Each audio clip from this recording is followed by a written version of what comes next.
Good morning. That's a long litany of qualifications to totally intimidate me while I get up here and speak to you today. I was told the reason that I was invited, which I think is true, is that I'm actually coming from a practitioner background and have also worked as an academic. I credit Oxford University for being brave, for choosing 6 fellows that came and were rooted from practice rather than from academia to represent the center to help to create and forward the agenda of social entrepreneurship. First, I wanted to say thank you very much to the Working Together Foundation for holding this forum and inviting me to be the keynote speaker. It's a huge honor and a privilege. When I first received the invitation, I thought, Kim, they think I'm Korean. A lot of Kims in Korea. My experience in Asia does go back. I was born in India. However, I don't have a lot of experience in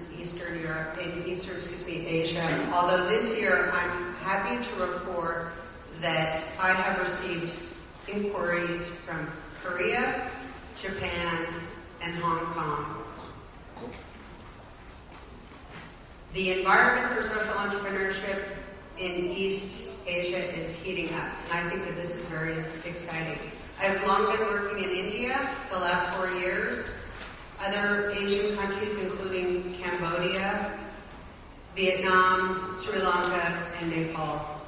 I'm not sure if the list is 35, if it's slightly more than 35, but I know today that I can add one more. This is my first visit to Korea. So I want to thank all of you for coming. I want to congratulate the entrepreneurs, social entrepreneurs among you, the supporters of social entrepreneurs here today that are helping to carry this torch forward in the first annual Asian Social Entrepreneurship Summit.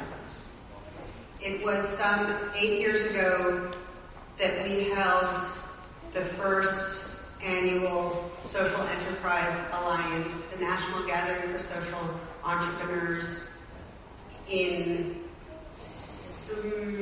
Miami Beach, I think Florida was where we held our first one, and it's a national U.S. and North American national organization and convening for social entrepreneurs. So I look forward to hearing your stories about how things progress. I wanted to start a little bit with some of my own personal background as a social entrepreneur. So when I first graduated from university, I moved to Washington, D.C. I had a degree in international relations and saw this as a great opportunity to find an international job. Unfortunately, I was not able to find that illustrative international job. So I took the job with the best title I could find, and that was Executive Director of a small career resource organization focused on the social sector. The organization is called Community Careers Resource Center, and the focus was to professionalize and legitimize careers in the social sector, which in the late 1980s, this was in 1987, so do the calculations. I'm old.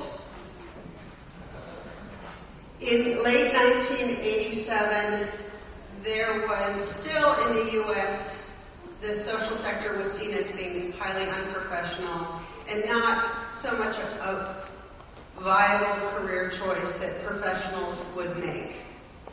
So when we began to work with this organization, our first product was a job listing, and our economic model was selling subscriptions to a job listing for social change type jobs. Our tagline was change the world, change your job. In terms of viability, it doesn't take a lot of business experience to know that most people who are looking for jobs won't subscribe to a job listing for an indefinite amount of time. Most of these people are very optimistic and wanted a subscription for the minimum amount of time, which was 3 months. So this period corresponded with a period in the United States when grant funding was during the Reagan administration, when grant funding was going down for social organizations.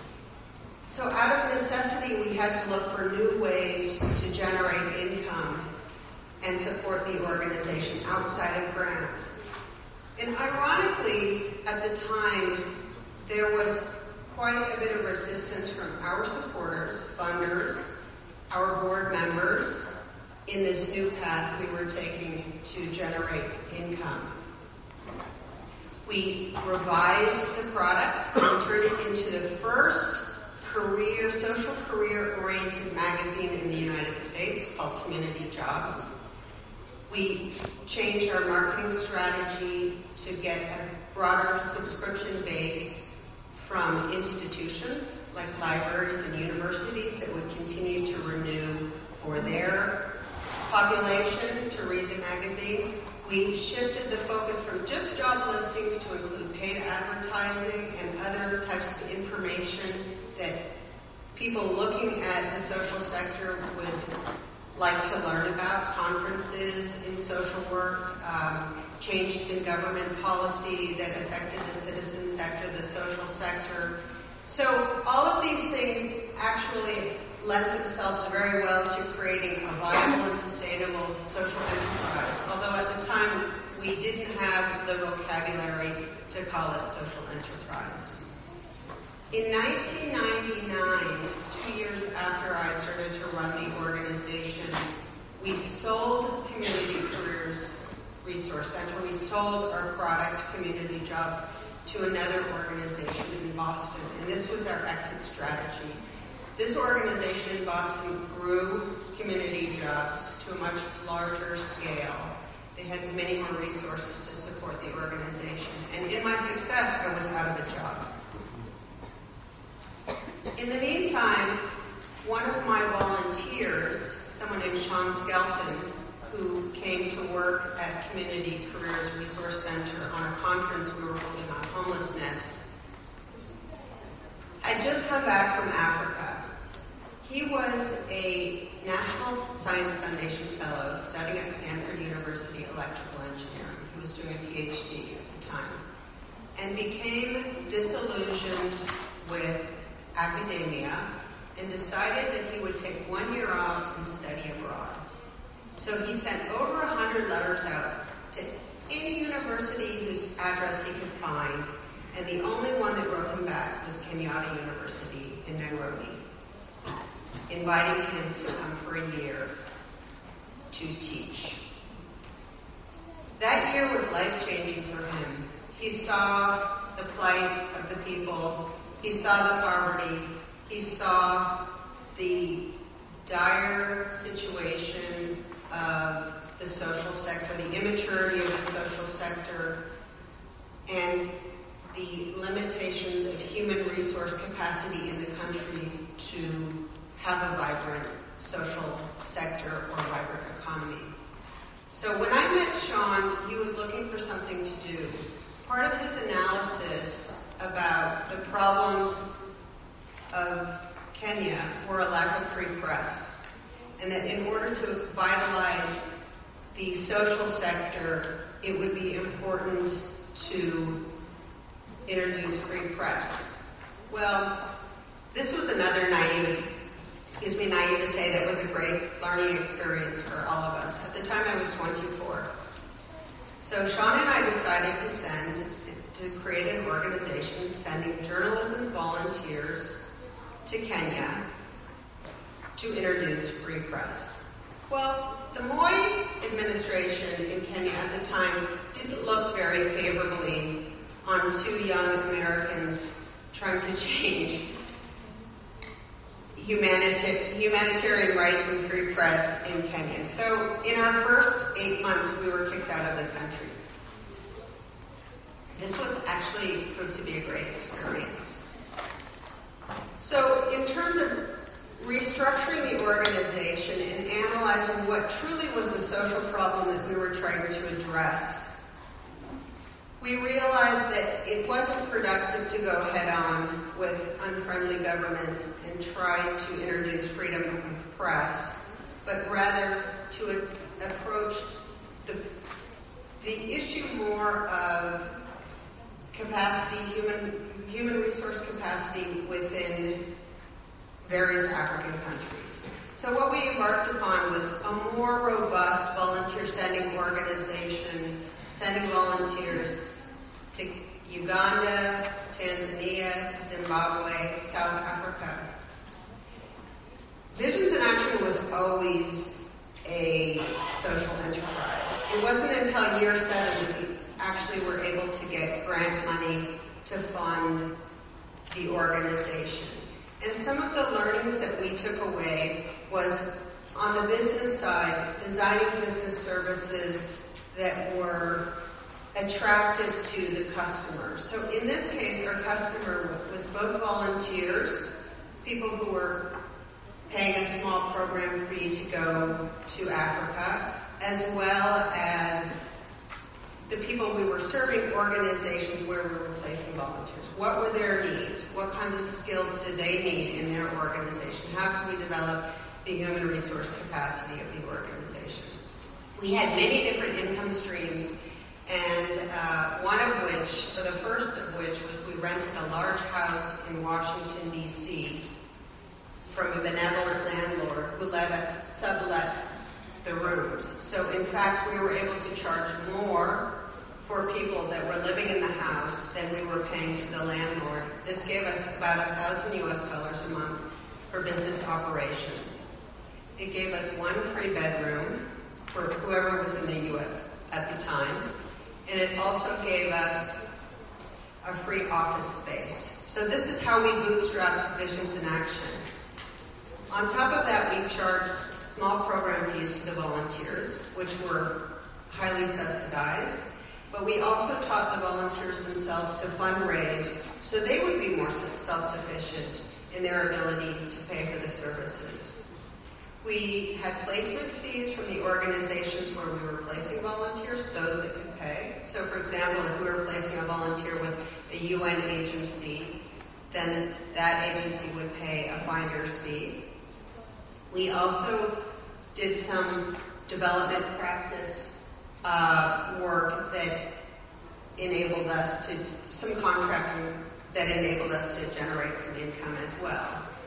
In the process, we did a lot of things that were unrelated to our mission, and looking back, we realized the greater integration in the delivery of social services and products, the more sustainable our business model. So we shifted from things like we were running a taxi, we had a taxi running in a taxi queue in Zimbabwe, which turned out to be a lot more headaches than actual benefits. So in reorganizing and restructuring that organization, we looked at both where are there economic opportunities and where are there social opportunities. And on the economic side, corporations, this was beginning to be in the early 90s when corporations were interested in funding corporate social responsibility, volunteerism, so they would fund people to go abroad.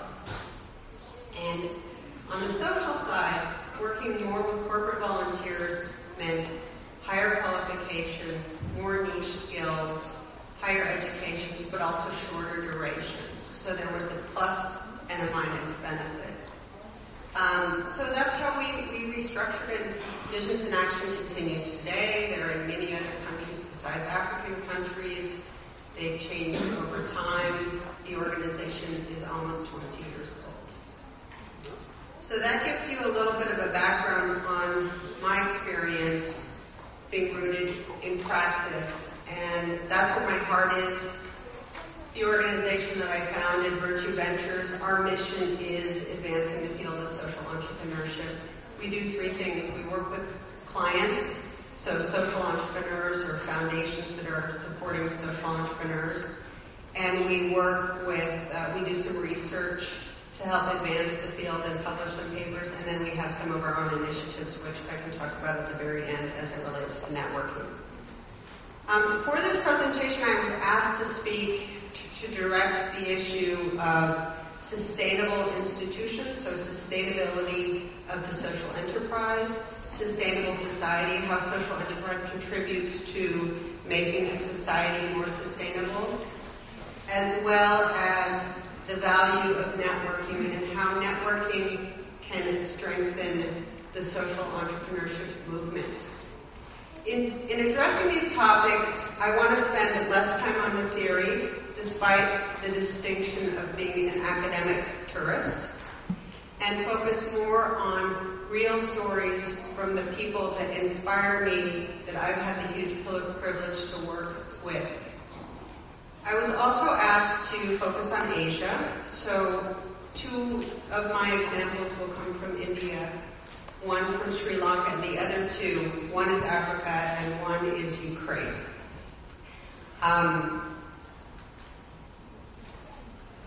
At least in this, I think that many proxies for Korea and Japan, for example, could be drawn from European and American social enterprises and entrepreneurship experiences. In this context, I wanted to give some information about the organizations that I've worked with mainly in these countries. So, the first, who's running this slide? Sorry. Can we start on the first slide, please? The second slide. Yeah, great, thanks. Sorry about that. So this is more of a description than a definition. In my opinion, there's far too many definitions on social enterprise. Innovative and sustainable approach to systemic change that uses market-based approaches to resolve social problems and market failures and grasp new opportunities to create social value. So that's a big mouthful. The learnings here are that we're using business as a vehicle to create social change and social value and to solve social problems, and the outcome of that is sustainable change. The cartoon here is just a little joke that says there's an emergency room in a hospital and someone is coming to the reception, and the person at reception says there will be a bit of a wait as we figure out a market solution to your problem. So in the spirit of irony, we want to focus on using business to solve social problems and that not using market forces this way. Okay? Business is the driver to solve social problems, but social problems is our beacon and what we base the inception of the social enterprise on. So this question of contradiction, what we're doing actually in social entrepreneurship is we're merging free market approaches, business, with social welfare, social justice. And is there inherent contradiction in these 2 approaches? Yes and no. Business is a tool.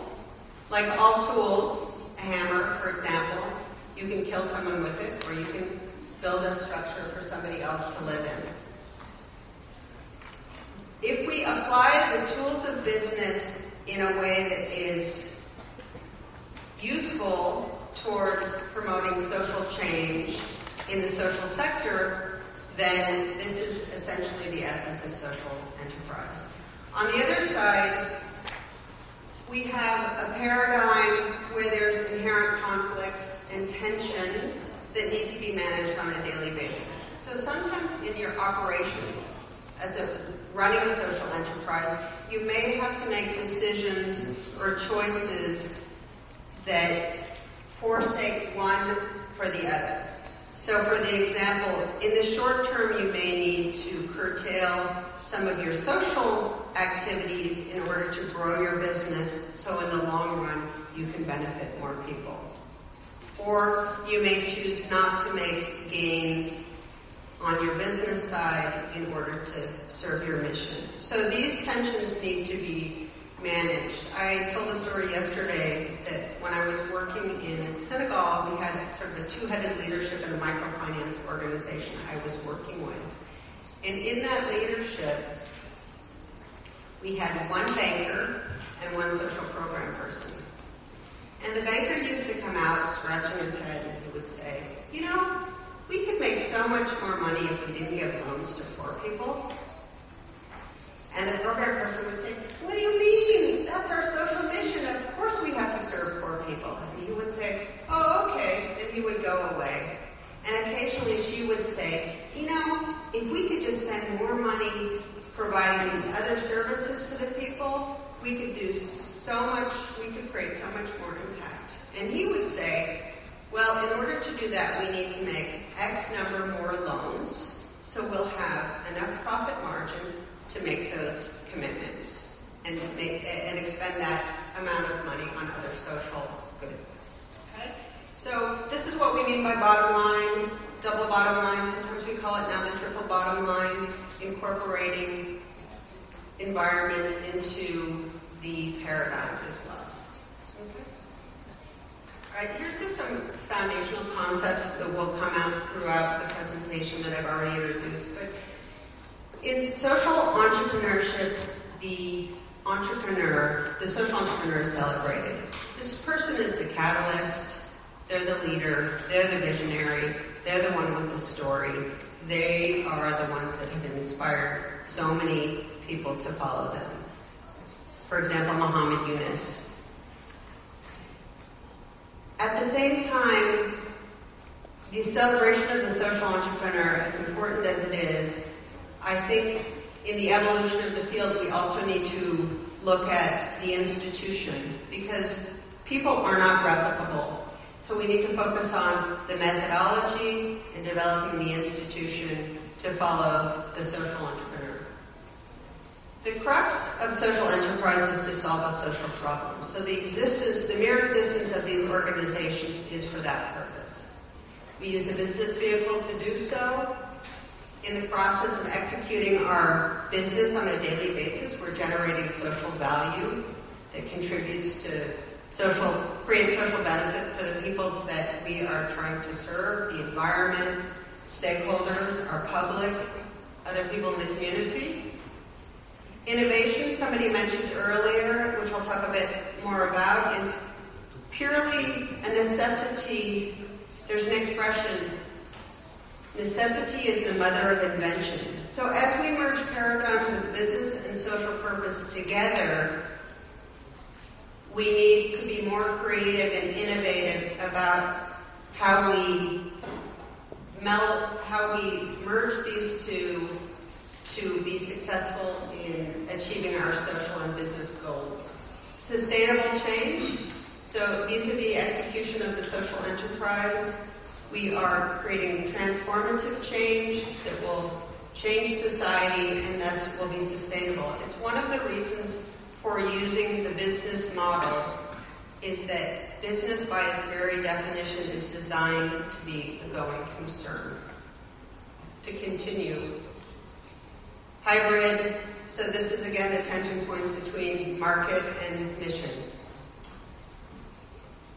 Okay, what motivates social entrepreneurs? This is a sampling that we took at the Social Enterprise Alliance, the National Gathering of Social Entrepreneurs. These are social entrepreneurs and supporters of social entrepreneurs. But the point here is to show some diversity of what motivates people, why they step out, and I think it's personal and it's also outside of oneself. So let's just quickly go through the deck. Because we are our brother's keepers. Has somebody died for me? To strengthen our democracy, to release the human spirit, to save us all. So these were a collection of social entrepreneurs' response to the question about what motivates you in the area of social entrepreneurship. All right, I've said this several times already. This is my mantra. The inception of business design begins with a social problem. I learned a very important lesson from one of my clients, Kathy Freund, who runs an organization called NT America in Maine. Kathy's daughter was hit by a senior driver an elderly man, about 85, when she was 9 years old. Fortunately, she didn't die, and she didn't sustain injuries that would in any way impair her as she grew, but she scared her mother a lot. As a reaction, Kathy went out and started a campaign to revoke driver's license of seniors, to create higher standards for licensing of senior drivers. She was probably 2 or 3 years into her campaign when she began to understand that the problem she was trying to solve wasn't that seniors were on the road. That was a symptom of the problem.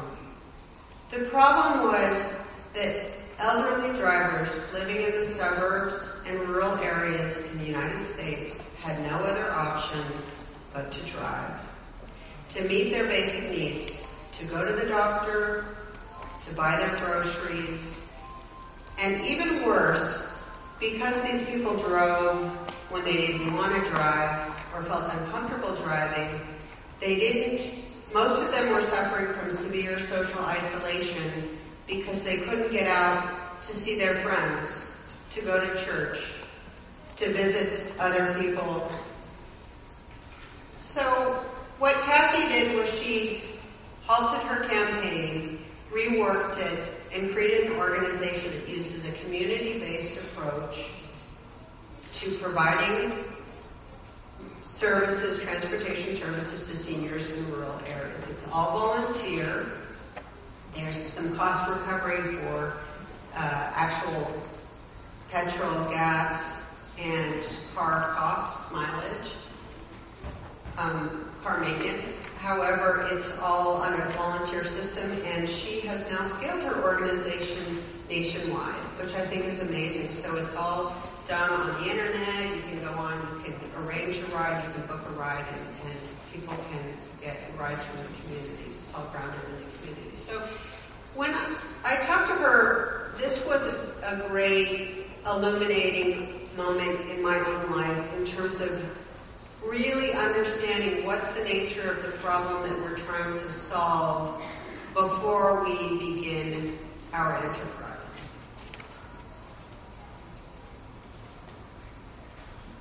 There's 2 more pictures on this one. Okay, yesterday I spoke to a group of youth at the Youth Forum and introduced this slide.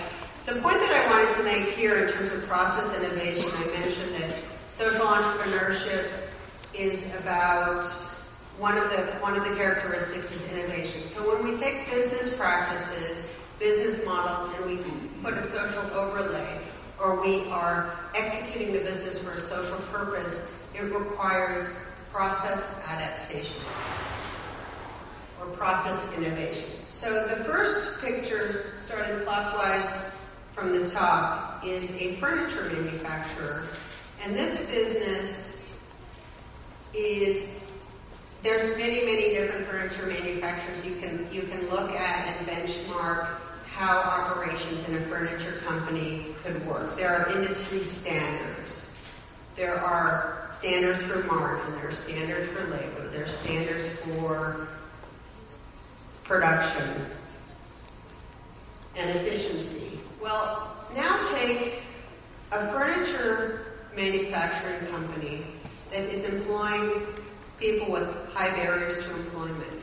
In this case, these are young people who have been incarcerated, been in delinquent institutions, who have a parent possibly in jail or with drug addiction, are coming from the low-income areas and have few social skills. Now you have to design a furniture manufacturer to incorporate the social needs of your population and your mission. It's no longer just a furniture manufacturing company.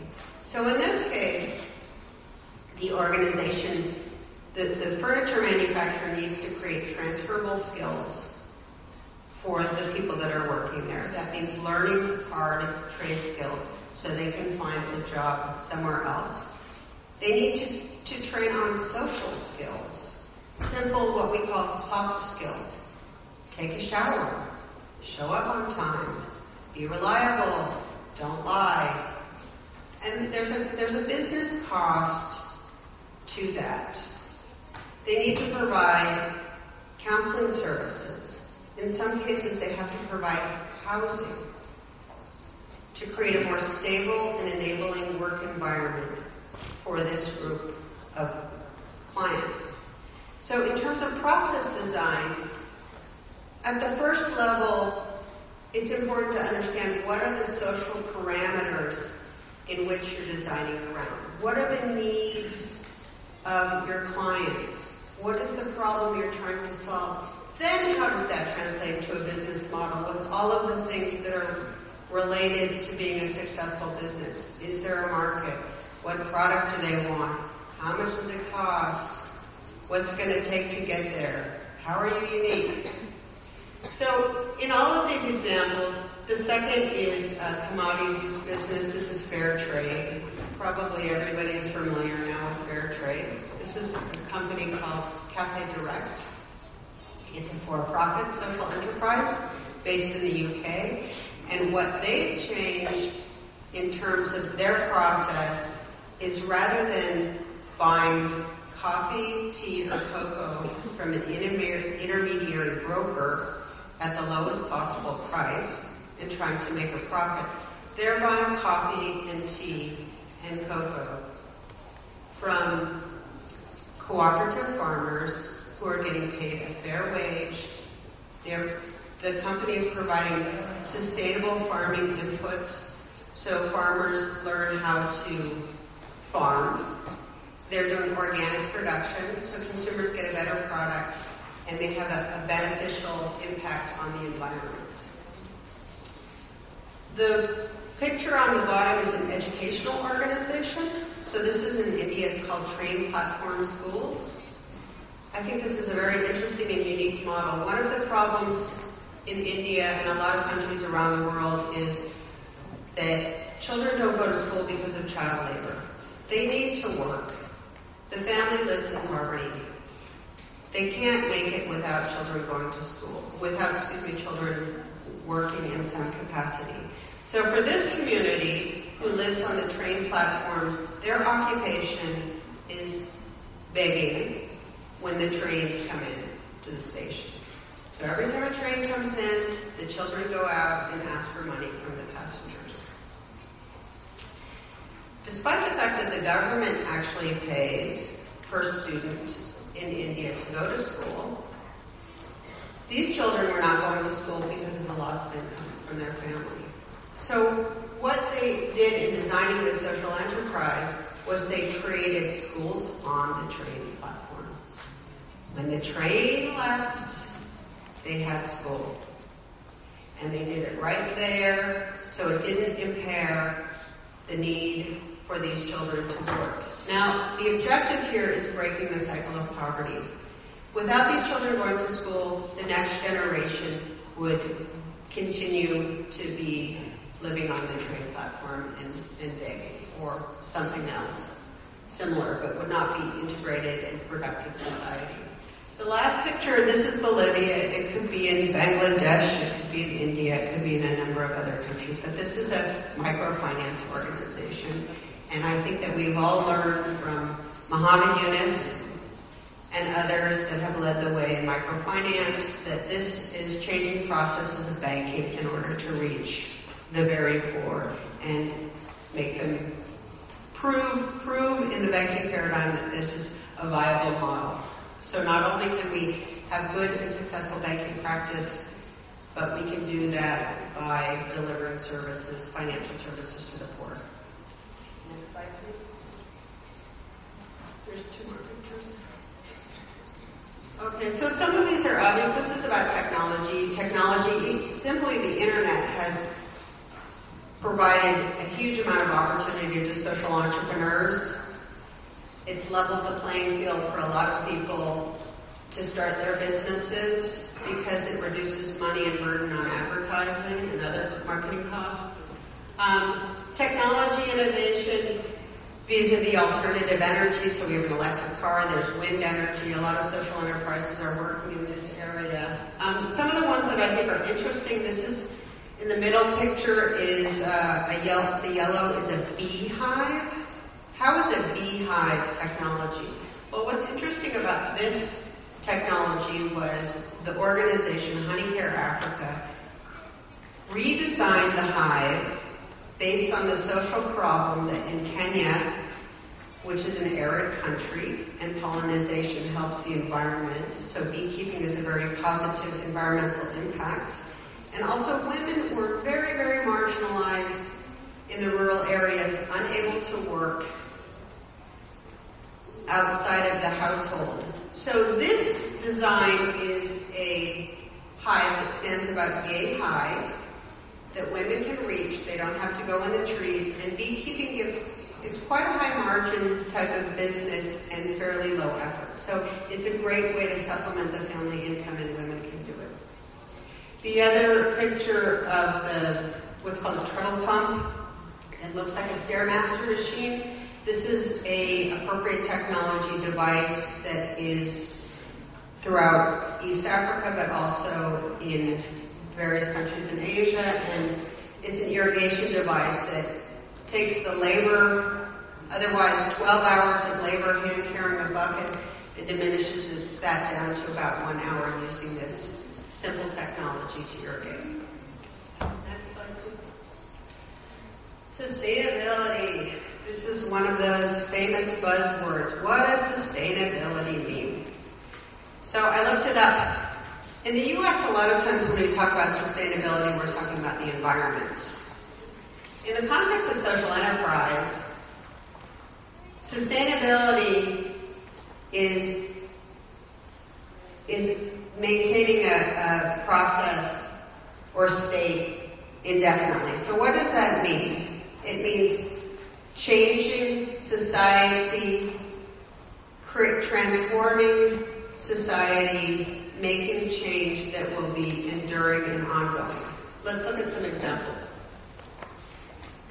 First, we have one of the grandfathers of social entrepreneurship. This is Bill Drayton. He's founder of Ashoka Foundation, Ashoka Innovators for the Public. One of his famous quotes is that social entrepreneurs are not content just to give a fish or to teach a man to fish. They will not rest until they've revolutionized the fishing industry. In the context of social entrepreneurship, sustainability of social impact is about changing, systemic change, transformational change. In the first example, economic, we have the famous Grameen Bank, almost 7 million borrowers in Bangladesh, all rural poor. BRAC, another Asian organization with multiple businesses in Bangladesh, is the largest employer after the government. In terms of behavior, fair trade has changed the way people buy their commodity products. Beyond just commodities now, there's handicrafts, etc. Arabic Eye Hospital, this is in India. The founder of this hospital went to the United States and saw McDonald's and said, why can't we render eye care services in the same way that McDonald's sells hamburgers, meaning highly standardized, highly efficient, and low cost. So Arabic today, we just visited them actually a couple weeks ago. They've taken a volume of over 1,000 patients a day, which they process. 1.4 million per year, 2/3 of which pay nothing. They're so highly efficient and so professional and so streamlined in their processes that it only takes 1/3 of their population paying regular market rates to cover the costs of all of the others. And policy and power relationships. This is MB Foundation. Foundation, also in India. One of the leaders of this organization was focused on, their mission is Children in School and Learning. She was focused on changing the delivery systems of education and educational curriculum, which did very well. They scaled to a lot of schools in India.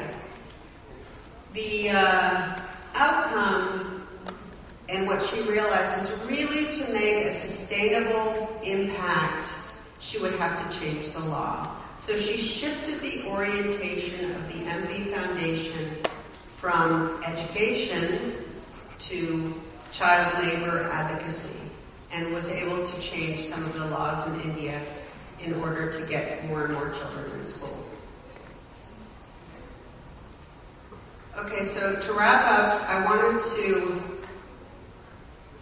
tell you about some of my clients, the things that I've learned from them, how they've created sustainable institutions, how they've impacted the society in ways that are sustainable, and some of the problems that they've faced and challenges they've faced over the years. Next slide, please. This is Neelam Shiver. Neelam is in India. She comes from a fairly well-to-do middle-class background, and she studied design. When she was studying design, she became frustrated that so much of the design curriculum was focused on making products look like they were made in Germany. That's her quote. She looked around and she said, India is so rich with artisans, history, beautiful handicraft and design. Why aren't we using more of the local influences in modern design curriculum? So she contacted before she did her internship for practical study at university, she contacted the Indian Craft Council that sent her on an internship in rural southern India to a community of women weavers that were weaving with natural grass products. I think much more than design, what Neelam learned was the incredible poverty and vulnerability that these women faced on a daily basis. And how, if they had consistent contracts to do weaving, that they would be able to have economic security and sustainable livelihoods. So she sought to create a business called Industry that would use local producers, rural producers of natural fibers, and provide them with contracts that she would sell. So essentially her business model was to be a marketing intermediary. She would work with designers and translate the designs to producers who would make the designs, and then she would work on the sales side in terms of selling to particularly an export market. So this worked fairly well for about 12 years. They're the only organization or only company in India that focuses uniquely on natural fibers. So in the course of these 12 years, Neelam started to realize that in order to really scale, she would need to make some changes. That one of the downsides of export market was people would come along and she would go to a craft show. She would meet someone from IKEA. IKEA would say, great, we love your product. We want 3 crates of placemats or bags. You see some samples of her products there. And they would have a lot of work for a period of several months. And in that process of getting huge orders, of course, they would experience bottlenecks in their production, which was difficult to manage from an operations perspective. Oops. Here we go back.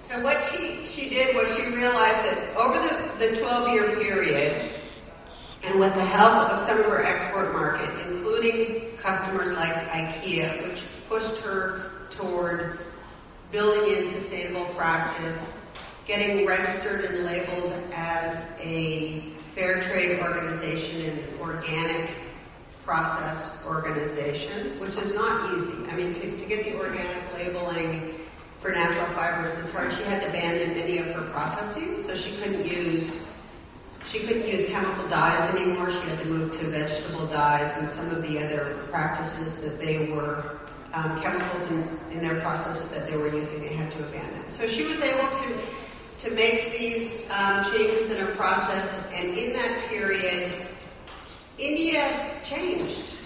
And so the idea of having an eco-friendly green company in the domestic market actually became more attractive. There's too many hiccups in export market. It's an up and down business, which did not serve her social mission well and her social objectives. So now she's in the process of reinventing industry. She's opening 4 retail businesses in India, each one with over 10,000 square feet of floor space, which makes me nervous.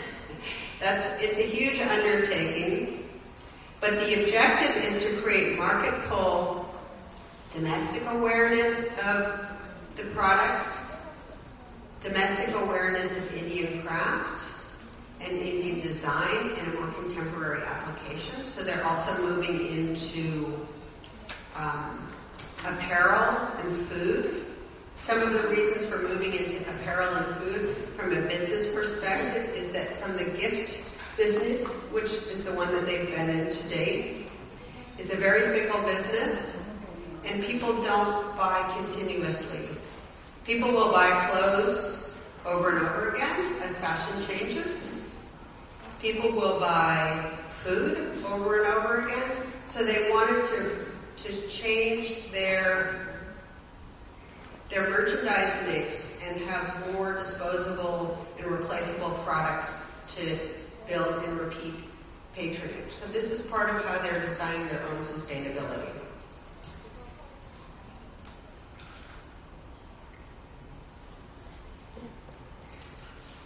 Some of the challenges that they're facing in growing, despite the fact that the model will create steady workflow for their producers, is lack of supply. So on one side, moving to 40 stores with large floor space, they can't get all of the supply from their own producers. So they're going to need to move into a broker-buyer relationship. So the risk there is that not all of the people that they're purchasing products from will be adhering to the same strict social benefit and mission that industry is adhering to. So there can be some slippage on the mission side. So they're going to need to do some due diligence on who the organizations that they're buying from are. Are they fair trade? What is the situation with the producers? Are they treated fairly? Are they earning a fair wage, etc.? The other kind of interesting cultural tension that's occurring is as the business grows, they've had to hire a CEO, someone with a retail background. And this person, he's a very smart man, he's a very talented man in retail, but he's like my banker in Senegal. He doesn't always understand why the business is designed the way it is, and some of the changes he would like to make it more viable. And that means moving away from rural producers. So there's an inherent tension there that needs to be managed. So ultimately, the objective of this organization to create sustainable change is at the level of the attitudes of Indian consumers, increased awareness of green processes, eco-friendly products, to create much more work for the livelihoods of poor producers, not just weavers, but many other kinds of producers, and to create a highly sustainable business that makes profit and generates high turnover. One of the last things that they've done in their business model is they've created a trust for producers. This is an owner's trust where they have given 11% of the shares to rural producers. So the producers are actually partial owners of the company. Okay, next one. APOPO is a very interesting, strange organization going through some unique transitions now. This Bart Wegens is Belgian. When he was a student of product design in Belgium and became very interested in the problem of landmines and the humanitarian concerns related to people that were injured by landmines. He took a trip to Africa and decided at one point that he wanted to work on diminishing the impact of landmines. So that meant, how do you work to get rid of landmines? So here's someone who's a product designer. He was also an avid pet owner, and he realized that the demining processes in Africa were very expensive because they were using dogs, which were mainly German bred, very expensive to deploy, required one single handler that the dog bonded with, suffered easily from tropical disease, so they were vulnerable. And in terms of training a dog, it requires that you work with the dog first on obedience training. They have to be a certain age, so it's 7 months. Then you do obedience training for another 7 or 8 months. And then you introduce detection technology or detection training. The other aspects of demining were very high-tech equipment, were expatriates mainly who use that equipment. So the whole paradigm of demining was a very expensive proposition that wasn't managed locally by Africans. So highly unsustainable. What Bart did was he realized that rats, who have just as good a sense of smell as dogs, could be trained. They're indigenous in Africa, they're cheap, they're vermins, they're everywhere. They're not expensive like German Shepherd dogs. So he has embarked on a campaign and created a research center in Tanzania to train rats in detection technologies. So they do landmines. They also do TB detection for human sputum. Their business model for sustainability, now they've been in a research mode for about 10 years, and we're helping them roll out their business model, is to get government contracts. So that's humanitarian contracts with UN, with local governments that are working on demining. The outcome and benefit of that, of course, is once land is cleared, it opens people up to having commerce, social relations. They can move from one place to another, particularly if they're moving commerce, they can grow sustainable produce, etc. So there's huge social and economic benefit of demining. The benefit of APOPO's model is it uses Africans in Africa, and it builds capacity of people there to use low-cost, appropriate technology. So they can train the rats, they can ship the rats to Mozambique or Angola to do the demining work without having to have a designated trainer there, without having that bonding relationship, and it only takes about 7 months to train a rat. So it's much, much cheaper. In terms of the TB, tuberculosis detection in a lab, you can do 40 samples in a day with about 10 to 20% margin of error.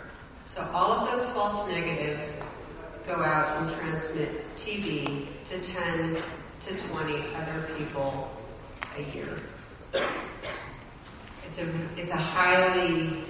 It's airborne and it's highly contagious disease. Rats can detect 40 samples of TB in 7 minutes with higher accuracy, particularly early detection. In Tanzania, as far as understanding the nature of the social problem, not only is TB wildly prevalent, but it's also stigmatized because it's so often correlated with HIV/AIDS.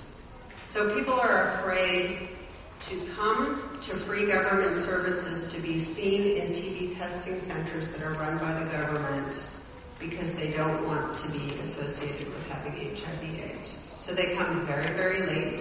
Some of them come when they have AIDS. And they are too late, really, to benefit from a cure.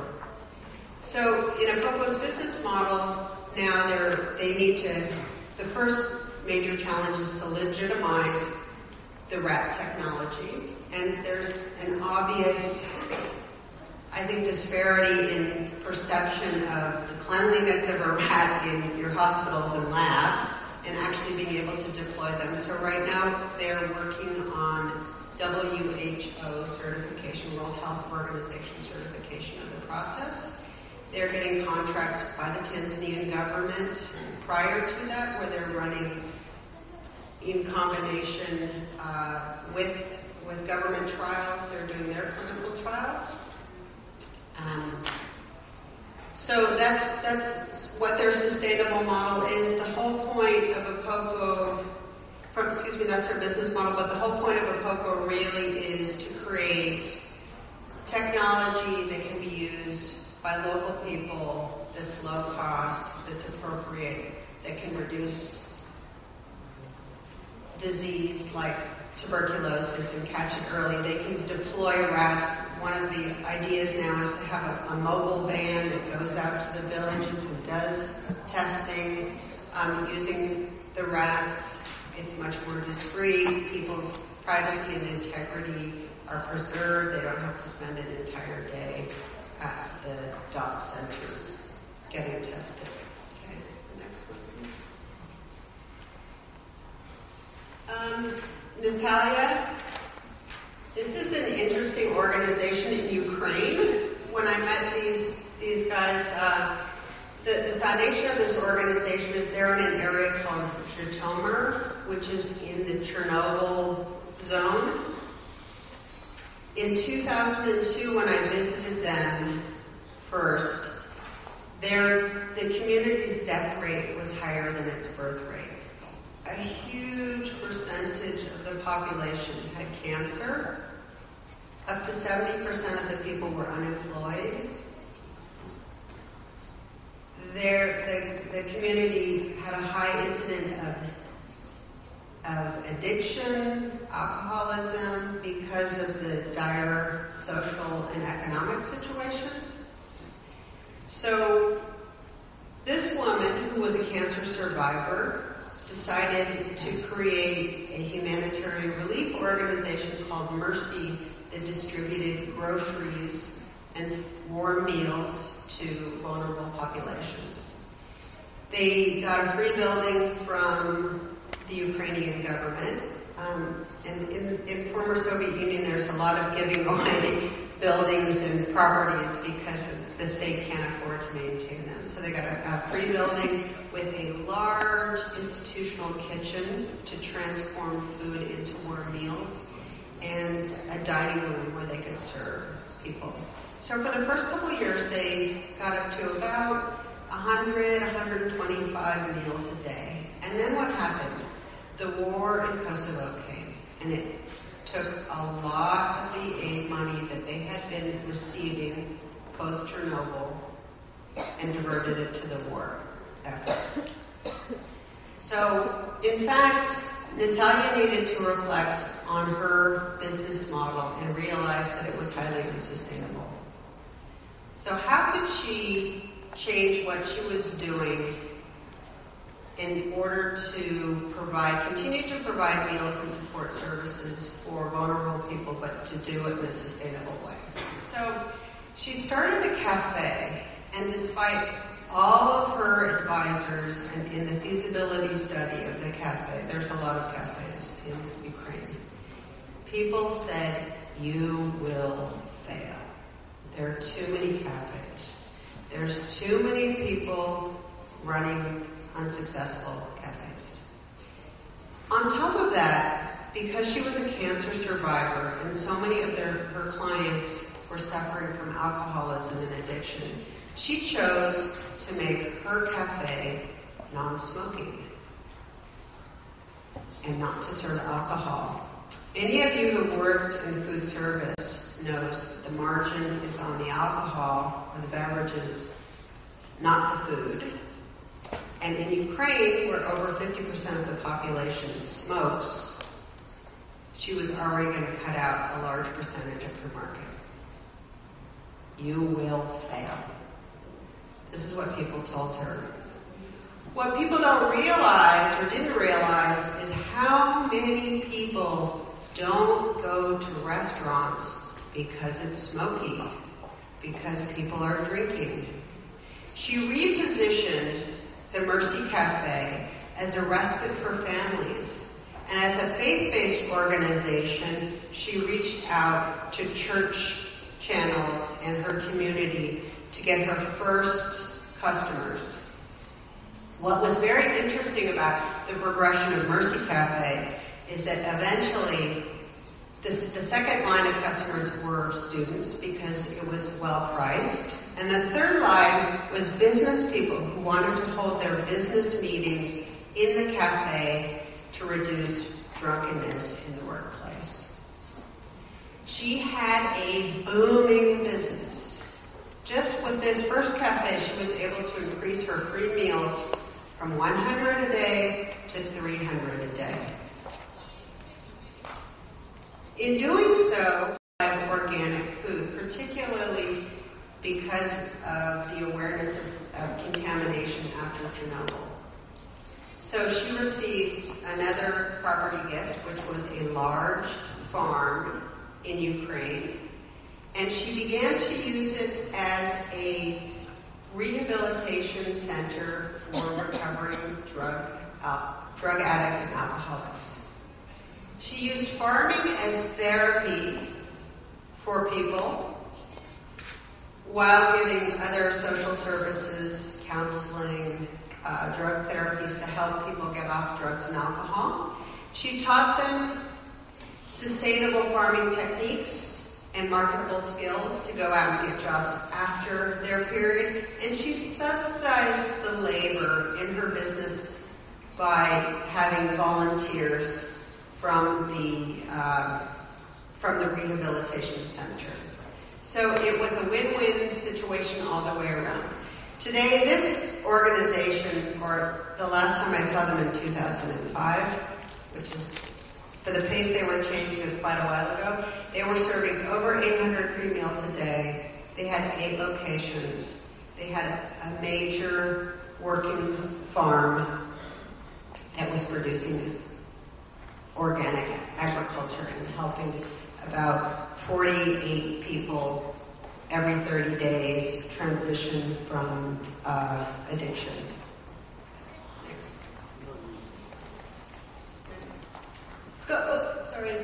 Skojo, this is my last client. I know I'm running long here. An hour is a long time to talk. I know it's also a long time to listen. Can you go back, Skojo? Okay, this is Jordan Caslow. This is another one of my clients in India. Skojo, they're now called Vision Spring. Jordan Caslow was studying to become an ophthalmologist. And in doing so, like so many of these other social entrepreneurs I've presented today, he went out to do some volunteer work.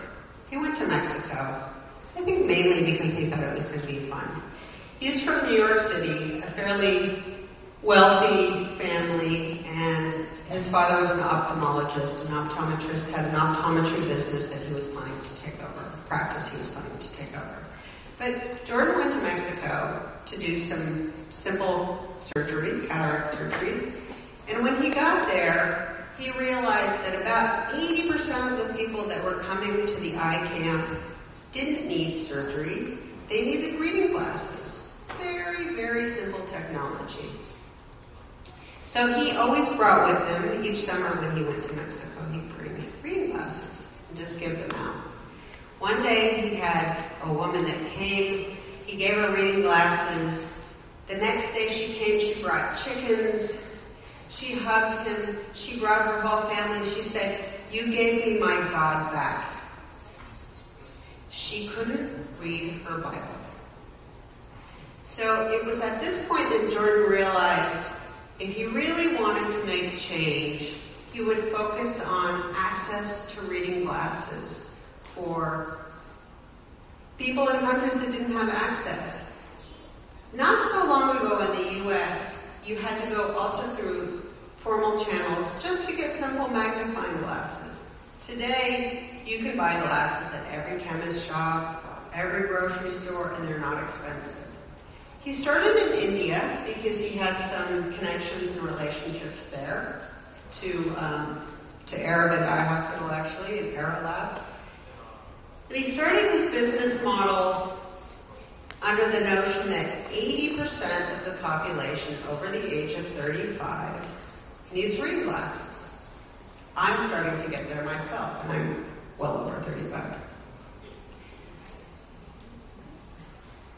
When Jordan arrived, he also learned the impact of these simple readers. It was well beyond being able to read a Bible. It was well beyond just simple quality of life, which actually isn't that simple. It was well beyond quality of life and well-being. It was also productive livelihoods. People, particularly in developing countries or in rural areas, rely on their eyesight to do things like weave, to make rugs, to cut hair, to do seamstress sewing, in order to make a livelihood. Mechanical repair, that's another one. So the addition of these simple reading glasses would enable people to have their livelihoods back. So what Jordan did was kind of a unique distribution system, and that's basically Skojo is a distribution business, where they work through urban channels where you have lower costs. His vision is to recreate the market shift that occurred in the United States. I'm sure it's the same in Korea and Japan, and in Europe, where you can buy simple magnifying glasses at numerous outlets around the country.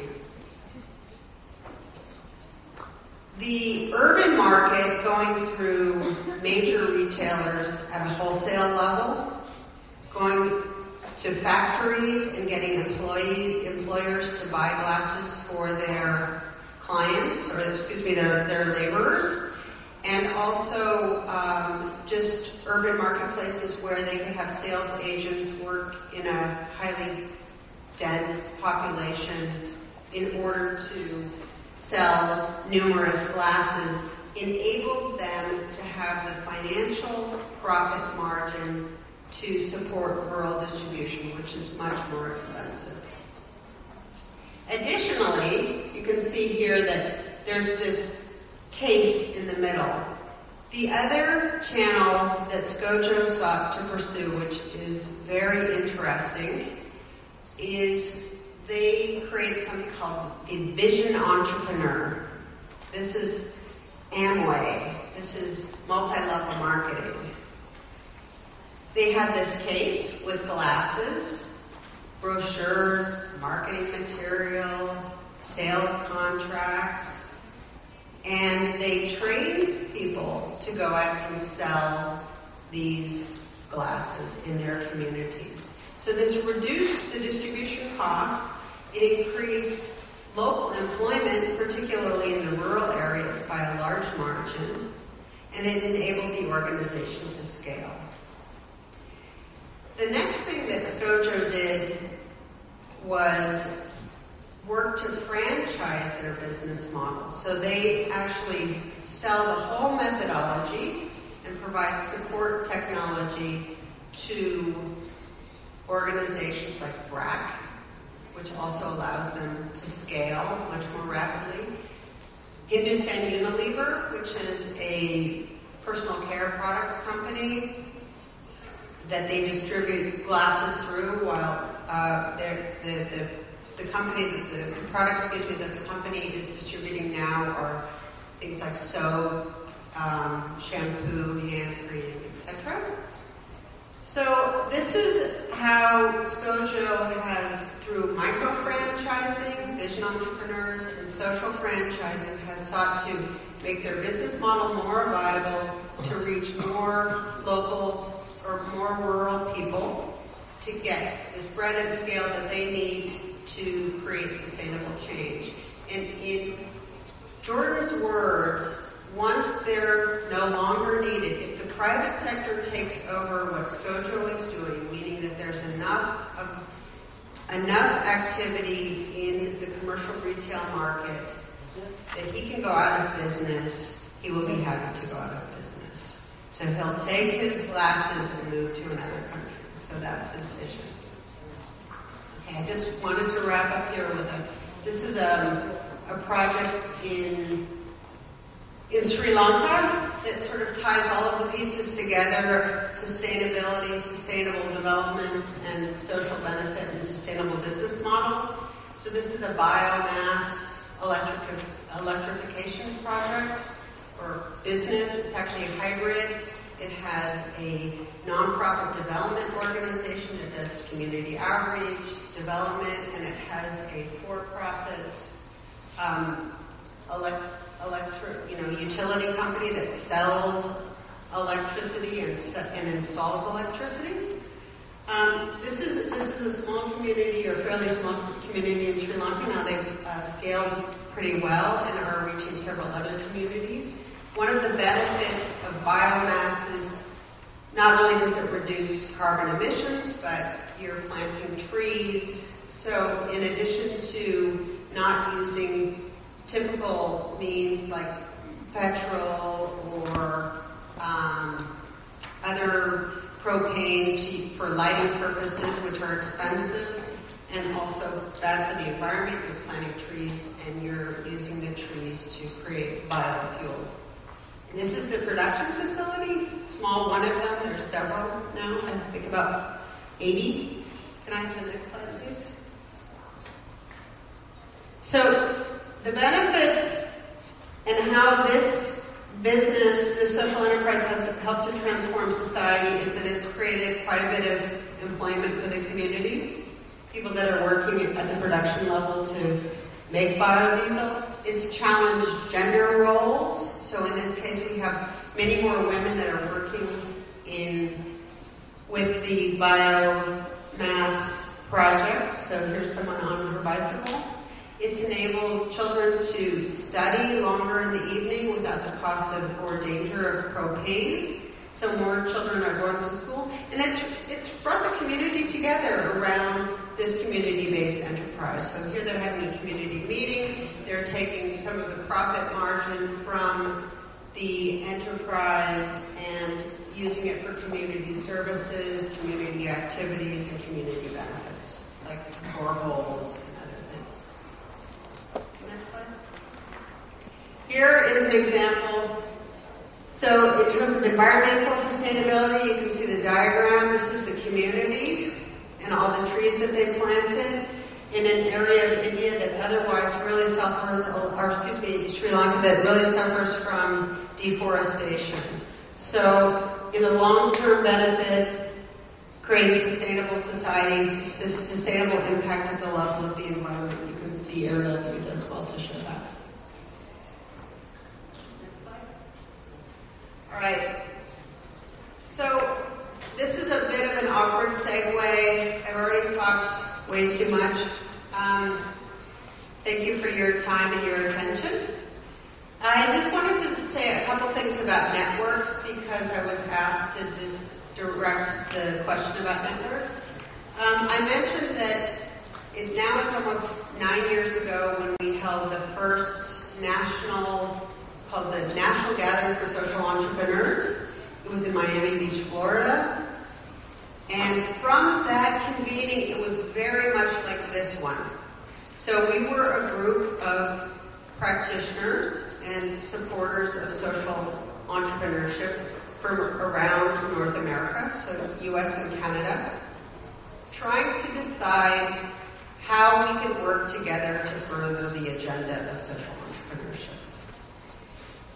One of after doing a conference for about 2 or 3 years, the feedback that we realized, that we got from practitioners, but we also realized, was that a conference is not enough. A conference is great. You get inspired, you meet people, you make networks, you go away, and then you go back to everything that you were doing before. So there's a certain so what factor related to conferences, although they're important. This organization created, the group of conveners from the conference from various organizations created a board of directors of 12 people. I was one of the founders of the organization and on that board. We all came from different backgrounds and different perspectives, mainly practitioner, and then began to set the agenda for social enterprise in the United States. And Canada. So I think that this can be a great opportunity, this forum, you're all together, to begin to look at the first of many such convenings and what can be done in the interim between conferences to maintain the connections, to continue to work together, so you can proliferate social enterprise, so you can begin to work on best practices in Asia. You can develop methodology from the bottom up, from all of the outstanding examples and experience that you have in this room.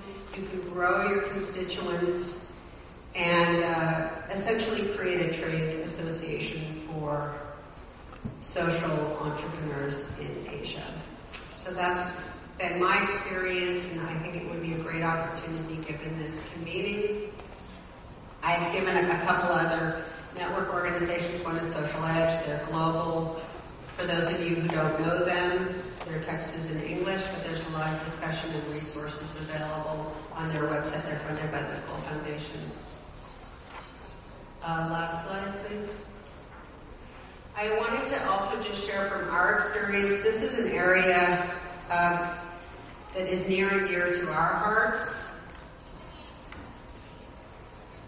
We have started something in collaboration with Unlimited World. It's called Venture Source, and at some point when we have launched, I would be happy to share the information with conveners of this conference, Working Together Foundation. The idea behind Venture Source is network collaboration around the world, and for practitioners to put up information about what they're doing, their methodology, their cases. There will be many windows into the site to make those connections, and they should be in many languages. So this hopefully will be an opportunity not just for Asia, but for practitioners around the world. It's free, it's open source, it's Creative Commons licensing, and it's for everybody.